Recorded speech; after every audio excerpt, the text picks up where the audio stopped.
Welcome to Sunday Politics, live on Channels Television. I'm Kaido Kikiru, sitting in for Seun Okinbaloye here in Lagos, Nigeria's commercial capital. Well, tonight on the program, time is of the essence, as always. So much to touch on. Well, it's been an eventful week, quite all right, with the political parties intensifying their campaigns at various levels with different events, as you would expect. After all, it's the season, the political season. But all of that will mean nothing if they're not targeted at resolving very present issues and challenges faced by everyday Nigerians. Now, take the flooding situation, for example. This year's flood has been described as the worst since 2012, with over 600 deaths and 2 million people affected. The water has also washed away farmlands, raising fears of a possible food crisis. So while there's a lot about the politicking, the campaigning, these are very present issues that need emergency solutions. So yes, the present challenges are there for this nation and by extension for our sub-region. But whatever happens in Nigeria usually affects not just the West African region, even Africa at large. So the role of states in this disaster has been highlighted as well. The role of all the state governments and sub-nationals have been highlighted. And today, we will be speaking to that and, of course, the political intrigues that have characterized the past few days and weeks. Well, the People's Democratic Party, for example, has seen its fair share. And tonight, we're starting from this fair of the People's Democratic Party. It's been quite an eventful week. The issues are there. So without taking too much time, let's delve into them because there's so much to touch on the program tonight. And we're joined by a member of the People's Democratic Party's Board of Trustees, is a former Deputy National Chairman South of the PDP, former military governor in Nigeria. Chief Bode George is our guest on the program tonight, joining us from here in Lagos. It's good to have you on the program, Chief. Yeah, always my pleasure, and happy Sunday to you. Well, I wish you the same, but maybe not for a lot of people, really, Chief George, especially those who have been affected by floods. And I'd like us to start from that note, because I know that there was a call by one of the presidential candidates that other candidates should suspend the campaigns to help those affected by the floods in the country. Your party has continued campaigns yesterday in Edo State, where incidentally there's been flooding as well. Over 12 communities flooded in that state. I just wonder for you, do you see any issue with that? It's a lot of issue. If you are campaigning, to win the hearts and minds of the Nigerian people, anything that would disrupt their state of mind should be your major concern. Because if you are going out campaigning, all you are telling people is, trust me, I will manage the resources and the crisis of this country for your benefit. Once you have a major concern, an environmental disaster of this level, it calls to reason that people should be empathic. People should show some concern for the lives and properties of the people they are wooing. I agree that suspending a campaign for 1 or 2 days and see how much you can contribute physically, financially, morally, to further strengthen the belief of the people that we have good managers who will run this country for them. It makes a lot of sense. And I don't know which of them said they should suspend, but I agree with him entirely. Well, it was a candidate of the Labour Party, Mr. Peter Obi, that gave that suggestion. Incidentally, he was visiting a PDP governor, Governor Samuel Otom, in Abuja when he made that statement, saying he would also do the same. So is this a call maybe to your party organs to suspend the campaigning for a few days? I would advise them. I would advise them to do the same. Because if we are going out and we are trying to woo the hearts and minds of the people, anything that would disrupt their perfect state of mind should also be our major concern. It makes a lot of sense, both political and also spiritual. You know, you cannot close your eyes and pretend that you didn't know what is having this terrible effect on the lives of our people.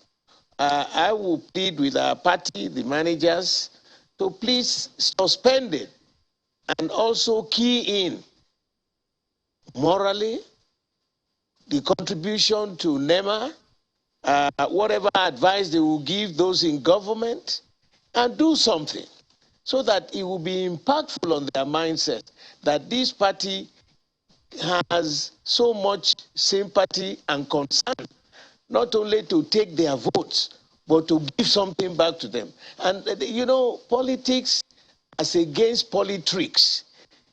Politics is defined as the management of the resources of the land for the benefit of the people, and the management of crisis that will alleviate their suffering is also part of what is defined as politics.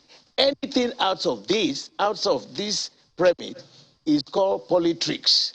So don't just keep telling them, vote for me, vote for me. They are in crisis. Most of them have lost their properties, they've lost their homes, and you are not showing any major concern. What kind of human being, what kind of leader do you want to be? All you want is to cream the icing on the cake and forget about them. These are the same people you are going to ask, please trust me, come and vote for me on the voting day. They've lost a lot of their properties. Some people have even died. It's a major concern, for God's sake. And our party that I know, because I was part of the management for 10 years, would have been in the forefront, trying to appease to the people, to show empathy and show concern and contribute money for feeding. Somewhere you know they've lost their homes, assist them, contribute something. That's exactly what is happening. What happened in Florida a couple of weeks ago. We cannot just close our eyes and pretend that it doesn't matter because it has not directly affected you. They are Nigerians, for God's sake. So I completely, morally, spiritually, and physically, I'm in support of that idea that we have to show some sense of oneness to these Nigerians. Right, perhaps also another definition added for political science students, politricks, essentially. Maybe that's for the academics to study now. But yeah, politricks. Let's now talk about, I mean, your party. I mean, with the myriad of challenges facing the nation, yes, we recognize that. But for your party, the PDP, how determined, how well put together, how ready would you say the PDP is in its bid to win elections come 2023, considering the fair share of intra-party politics within your party?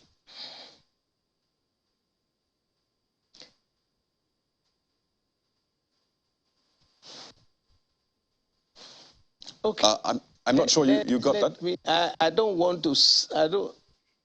The last bit of it, I didn't catch your last comment. Okay, yeah. I was just referencing now, the intra-party conflicts we've seen. Conflicts, yeah. Okay, you know, I don't want to sound like a broken record. I don't want to sound like a broken record. Severally on this your channel, on some other stations and radio, I've made so many comments about the problems affecting our party. And it looks like we are just talking into the air, to an empty air, and nobody seems to be listening. And I want to plead with those who are managing the campaign, who are going around and thinking that you can exercise a sizable percentage of Nigerians and don't show that you bother about them. But remember, you need their votes. You need their commitment. Because whoever wins this election will not be managing just one zone of the country.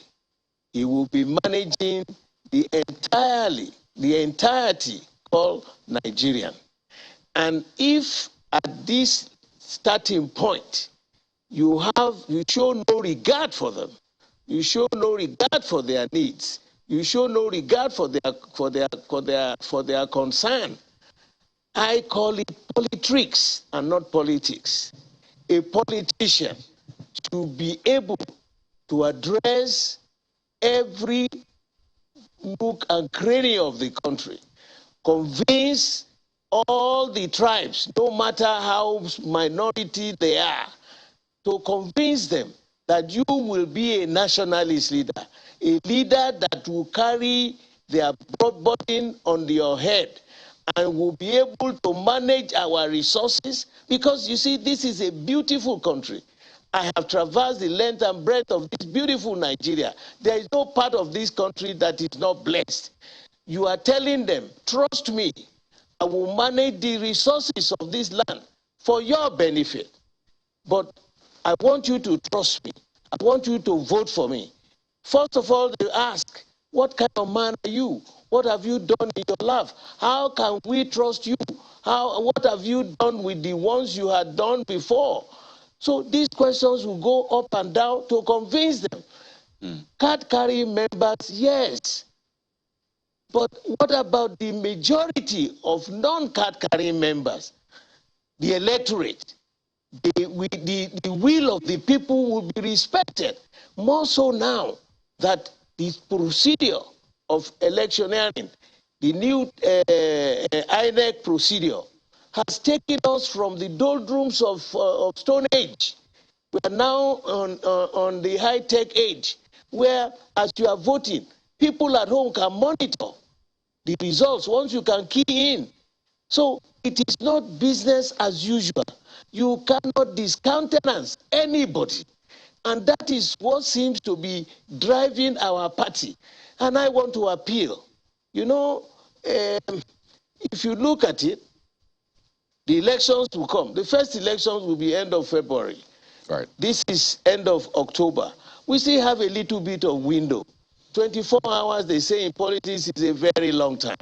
Let me appeal to these guys. They've been campaigning, they've been, you know, to me, deceiving themselves. Oh, we have the crowd here, we don't need them. What? I am shell-shocked that you don't need, you're not a military government. You are behaving as if the laurel is already within your ambit. No. The decision to decide whether you will be given that mantle will be coming in February. They are watching. They are looking. Yes, we members, card-carrying members, yeah, we have our little problems. If we cannot resolve our problems within this little ambit, how would the larger Nigerians trust us that we will be able to manage the myriad of problems besieging our nation? Right. Which sector do you see that is okay, that is healthy now? You just mentioned the economic, the environment, the flooding. What has happened? Nothing. The economy, the naira to dollar, what is it? We are crashing like the whole world was coming to an end. So I'm appealing to them. They talk whether they should, instead of facing the reality of the situation, they are always ready to throw abuses, throwing stones at this, throwing stones at that, having some spurious suggestions to make, and saying in the larger concept that you don't matter. So, Chief George, if I can come in now. So you're saying essentially that by way of an update to Nigerians, there's been no improvement whatsoever. As you've said, various pleas have been made. So you're saying there's been no improvement in the situation whatsoever? I can't see it. I can't see it. I cannot see it. Right. I cannot see it. So I know that the Board of Trustees... Because what we are saying, the Board of Trustees met. They sat, we are told by one group that what they recommended wasn't what the chairman of the Board of Trustees the acting chairman of the Board of Trustees, said on the day they were presenting the report amongst themselves to BOT. So what is going on? For example, I wasn't invited to that meeting. I'm a live member of the Board of Trustees. We were not there. And the shocking part of it, when I saw it on the television, I saw that Yocha Ayu, the chairman, the national chairman of the party, who was the center of the issue, was now sitting as a judge in his own case. Does that make any judicial sense? You are discussing about him. He's sitting as if he was the one moderating it. That is not the way things are done. So I don't know what is the final analysis. Right. All we were told was that they decided that, yes, Ayu made a promise, he must honor his promise. On that day, we were told again that though that was not what was said was that Ayu should make a promise that he will, once the elections are over, he will leave, that he should make that promise. My goodness, time is of essence. Nobody is going to wait for us. So, Nigerians, the larger people who will be voting, for God's sake, we want to win this election, are watching us. Are we good managers? Are we pretenders? Are we servicing just a section of the country and telling the other section, you don't matter? That is not the way to play politics. That is politics. So do you have for God's sake, trust? Wake up. We Right. have a few weeks ahead to clean ourselves up. Right. Are you saying then, let me just put it straight, how much of faith, how much of trust, confidence do you have in the BOT led by Senator Wabara? He's been going around, he has met some of the aggrieved parties, and he said there have been recommendations put on the ground. How much faith and confidence do you have in the BOT to at least see this through, ensure that the recommendations which you say were made are the ones that are pushed through? You know, let me put it this way. Kadi, let me put it this way. On that very day, at the BOT meeting, when the then chairman got up at the meeting and said he was resigning, I was shell-shocked. I was the first to raise my hand to ask him pointedly, why are you resigning? Is it as a result of a medical issue? Or is it a pressure from your family? Or pressure from where? How are we, because the situation has arisen where the Board of Trustees, the responsibility of the Board of Trustees is to wade in into crisis when they arise. Now, what are we going to tell Nigerians? What are we going to tell and convince Nigerians now that it is the responsibility of the Board of Trustees to take over the crisis between the national chairman, the party, and the rest of us? You say you are resigning. You cannot resign at this point. I said it pointedly there. But he told me quietly that, you know, they asked him to step aside. To step aside? That day, I knew something was amiss. Something that is unusual was going on. And I said to myself, when I saw the fireworks at that meeting, it took me back to the founding fathers. We must have disagreements, but we must never be disagreeable. Nobody has the complete wisdom of knowledge. Let us put our heads together. We can, like we did during this zoning, the same thing happened. We put our heads together to be able to resolve the crisis, whether the national chair, the presidential candidate should be zoned to the south or zoned to the north. Arguments were adduced. People discussed them. That we had different input. But in the final analysis, as the eggheads the board of trustees, the elders, the upper chamber, we were able to resolve it. Right. And the constitution was still there. But for the efficacy of that moment, we were able to resolve it and allowed everybody to contest. So now, do you still have the same faith in the current BOT as constituted and headed? I don't know what they are doing. Wagbara is my good friend. He's an experienced man. The way I saw the composition of those who went around, yeah, they are all hands. And there are still older, more experienced people in the BOT. That's the beauty of it. And then I don't know whether they mistakenly removed my name but it doesn't matter to me. Let's talk the truth to power. The moment we stop telling the truth to power, how do we convince the larger society that we will be able to handle their problems to the satisfaction of the majority of the people?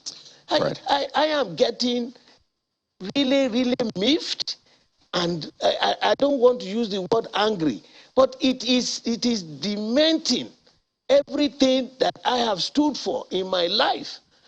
I come from a home.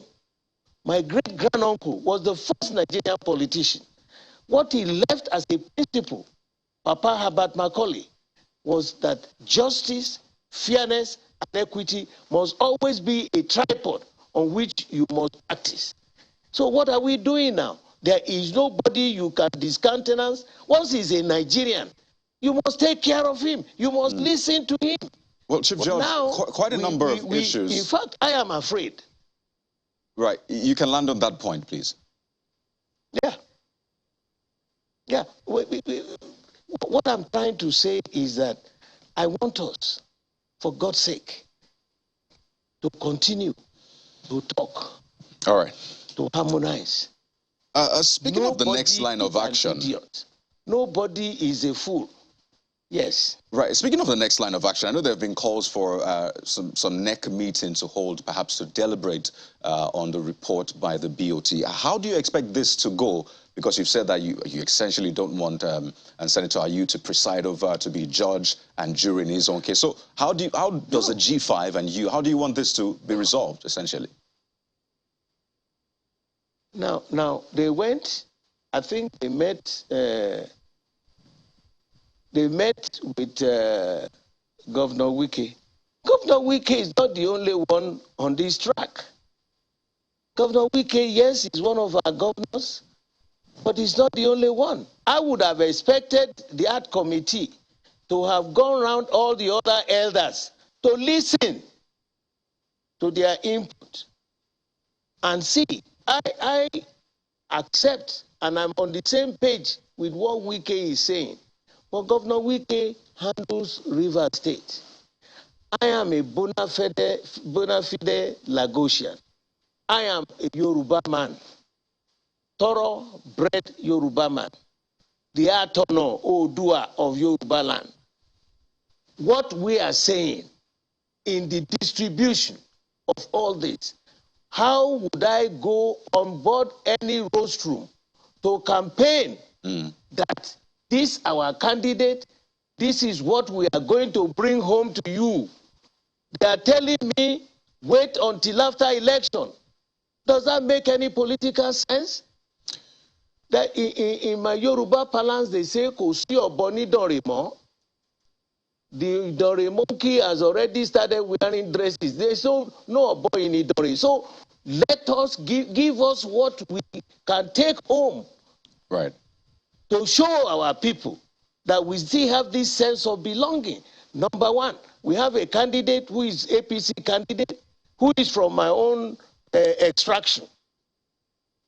You are telling us, don't worry, when we finish, we win, yeah, we will now consider that.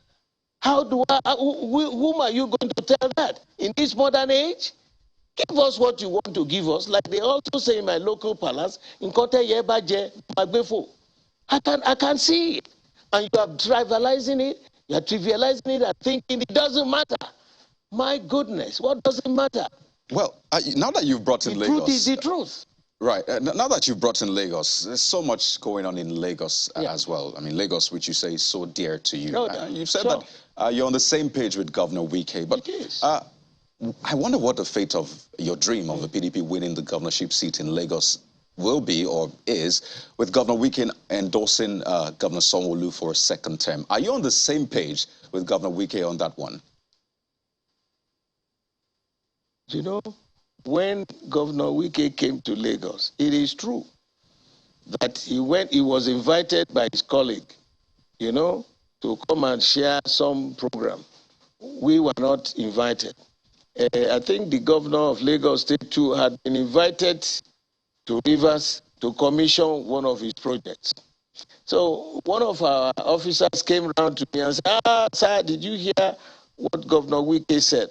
That, you know, the governor of Lagos State, Sanwo-Olu, is doing his second term. And because of the good job, they will find it difficult to be able to defeat him. That is just a political statement. We who live here, we who know Governor Wike doesn't vote in Lagos. He cannot finish all his voting in Rivers and carry the Rivers people to come and vote here. The Rivers people will vote for him because of the good job work he has done there. Leave that one for us. You see, when people start firing on all salvos, they divert the real issue for discussion. We will take each one of these people contesting for our votes. I don't live in Port Harcourt. I live in Lagos. When the time comes, we will showcase. It's not his statement. He's not saying he's talking as if he's a god. He's talking as if he's as another Nigerian who has come to visit his friend. You don't go to your friend's house and start to demolish him. Oh, yes, now he's a national political figure. So what he says is this and that. But he came to Lagos and said, oh, he should not lose the election. But I didn't see that as a measure because he won't contest here. He's not going to come and vote here. We who live here, we who have suffered from the hands of the misgovernance in Lagos, will know where to cast our votes. It is just the beginning. The other two, our own candidate, with all the other candidates, apart from those of us who are card-carrying members, we are not in majority. The real Lagosians, the electorate, will sit down, do an in-depth analysis. Should I trust this man to go on and manage the resources of this state for my benefit? Has he done it in the past? Have we benefited? So those are analyses that will come. They're not just going to railroad us and say, head on, go to the polling station and go and do it. All these were about by the Omo and all this. Yeah, it's part of it. We are in the political season. Right. But the real meat of it, when it comes to the crunch, people will look at it. Can I trust this man for another 4 years? Has he been impactful positively on my mind, on my children, on my movement in Lagos, on my business? So those are issues that he didn't talk about. He just made a general statement, and I don't want us to divert attention from the real issue. The real issue will come when all these people will start to campaign. Well, Chief Judge, I mean, a lot of people heard Governor Wike, and his words were, and I'll quote him, he said that, I will not regret to say that I'm in support of you. I mean, talking about Governor Sanwo-Olu. Those were his words. I will not regret to say I'm in support of you. So clearly you say you're not on the same page with him. You believe that this is just political talk. Are you saying that Governor Wike does not mean what he said? Look, if you go to your friend's house, if you go and visit a friend of yours who has also visited you, invited him to commission something in Rivers, and he went there, would he carry the microphone and start to denounce him? So he came here to be chairman of some occasion or whatever. But I am saying, the people of Lagos, the people who reside in Lagos, will make that decision. The impact of his rule, whether it was a misrule or a proper rule will be decided by those people who live here in Lagos. And we are looking forward to that. The time to start campaigning has started. I am hoping that your channel, your television studio must arrange, bring all of them together. Let them come and convince the people of Lagos who should be the next chief executive. It's not a matter of Baba say, oh, look at it. Oh, let me have increased the bursary by 100% during election time. Thank God they've stopped the collection of the toll gate for now. Would they ask you pointedly, are you going to start the collection of toll gates again? There are so many things that we will come on board. So Governor Wike will not come and campaign for him. He came on a pure visit. He's made his statement, and I'm telling you, I didn't even know that he was coming to Lagos. His friend invited him, and he went there. But when it comes to the crunch, to talk at our level about the performances of state by state, I won't go to Ogun State, for example, now, and come and talk to them to say, vote for A or don't vote for B. We look at our own party man there as a Yoruba man. Look, what are you guys doing? Are you ready to defeat the governor? That's all. Okay, let's talk about your party's... me to Ogun State, and I decided to go. I'd like us to talk about your party's plans. If you invite me to go. It's a weeks leading up to the elections, and I think, this conversation will be vital as well. But, a lot of people still remember the statements you made about some issues with your party's candidate and, the process to choosing a deputy and all of that. Has that been resolved now? Are you now both on the same page working together for victory? Let me tell you what happened. I was told that he made certain comments about me. Of course, he said, oh, Baba George is our leader, is our this, our that. I will not, quoting him, say that I cannot tell you that an elder lied. That was quite insulting. And I didn't take that lightly. I have no quarrel with any of these people. And so for me, as an elder of this party, I'm in my 25th year as a member of this party. Not even on one occasion have I ever thought of leaving the party. And I will leave from here. When I retire, I go back to my home. I feel it is an infra dignitate to take him on and be talking. He said this, I said that, I said this, and I said that. Simplicity. I invited him to my office. I asked, I said, look, he came through one of the most respectable personalities that I respect in this game, who is also my Oga before, Baba, in Babekuta, asked and said, but look, Mrs. Derele Ogunsoya brought this young man and that he wants to join the party and be part of the process. I said, no problem, sir. So he came on board. I had never heard about him. In fact, my children are much older than him. So he came, and I accepted him. But as the heat was turning on and on, the other young man, Gbadebo Rosevival, whose father was my classmate, we graduated same year, about 53 years ago, from the University of Lagos. He read law, I read engineering. We've been good friends. So that's his son, okay? He contested on our party platform on the West Senatorial District, which is the largest senatorial district in Lagos. And they go and see the score he garnered. Quite impressive. So as the whole thing was going on, I called Jandor and I said, listen, look, if we don't manage it, there are about 4, 5, or 6 of you. Now, don't go and split your votes. How old are you? He told me he was 43 years old. I called Badebo. I said, how old are you? He said, he's 39 years old. And I said, okay. Now, the two of you can work together. Badebo, you still have 6 years ahead of you. If you work with him, and we can present the two of you as the candidate and the deputy, it will be a beautiful sellout. Right. So they appeared, all of them appeared before.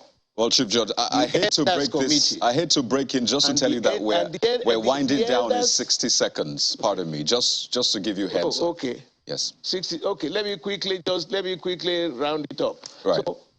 So they now match. The elders then decided that both of them should be the candidate and the running mate. So many things went on after that. Because he came through the channel he went through, he's now saying he didn't agree. After that, he said they have to appear before a screening committee in Abuja. The screening committee cleared Badebo Roosevelt that he was competent, because here is a young man who went to Massachusetts Institute of Technology, MIT, one of the most brilliant, best universities in America. So does that mean you're supporting the Labour Party candidates, he had worked Chief with the George? American government. Does that mean you're supporting the Labour Party candidates over your candidates? No, as a strong member of PDP, I cannot go outside my purview. Right. So you're still supporting your candidates as long as I remain in this party. But people, what is my position? I have only one vote.